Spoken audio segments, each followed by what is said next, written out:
Biggest farm moment of the day. So ఈ రోజు మనం భీమవరం రైడ్కి వచ్చాం అనమాట. భీమవరం రైడ్ దేనికి అంటే లక్కీ బైక్ కొని చాలా రోజులు అయిపోయింది కదా, సో దానికి మెయిన్ గార్డ్స్ ఏవైతే ఇంపార్టెంట్ గార్డ్స్ ఉన్నాయో ఆ గార్డ్స్ వేయించలేదు అనమాట.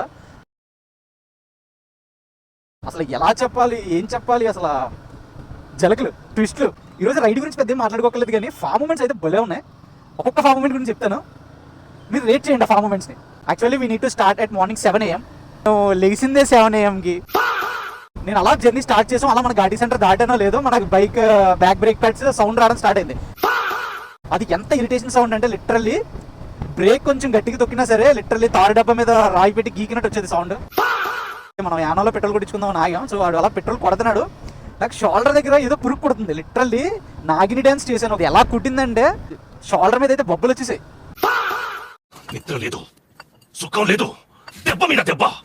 సో ఎట్టకేళ్ళకి మనం బైకర్ చాయిస్ చేరుకున్నాం. సో లోపలికి వెళ్ళి బ్రో ఒక స్మైల్తో అన్నాడు, బ్రో మీ ప్రొడక్ట్స్ ఇంకా రాలేదు, ఇట్ మే టేక్ 1 hour అని. యాక్చువల్లీ మనం వెళ్ళిన మెయిన్ రీజన్ ఏంటంటే కార్డా ఐకానిక్ హెల్మెట్ కొందామని వెళ్ళాం. స్టాక్ ఉందన్నారు. సో ఎంతో ఆస్తి వెళ్తే బ్రో సింపుల్ గా బ్రో మీ సైజ్ లేదన్నారు వెళ్ళాక. అక్కడ మెకానిక్ షాప్ ఉంటే so we went over there and asked for the ఏంటది మన బ్రేక్ ప్యాడ్స్ ఎందుకు సౌండ్ వస్తున్నాయని అడిగాం. సార్ బ్రేక్ ప్యాడ్స్ టైట్ అయిపోయాయి, so you need to change your brake pads అని చాలా సింపుల్ గా చెప్పారు. అప్పుడప్పుడు నేను ఎందుకుంటున్నానా అనిపిస్తుంది సార్. షోరూమ్ లో వేయించిన 3,400 రూపీస్ బ్రేక్ ప్యాడ్స్ వెళ్ళి ఆ ప్రొడక్ట్స్ వచ్చాయి. వర్క్ స్టార్ట్ అయింది. వర్క్ స్టార్ట్ చేసి అన్ని బోల్ట్స్ ఇప్పారు కానీ ఈ యొక్క బోల్ట్ మాత్రం almost it took them 45 minutes to remove it.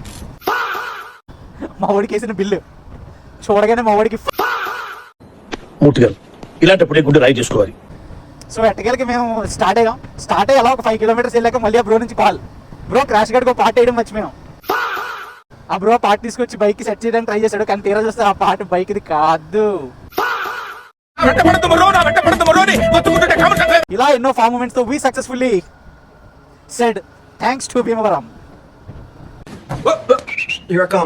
Biggest farm moment of the day.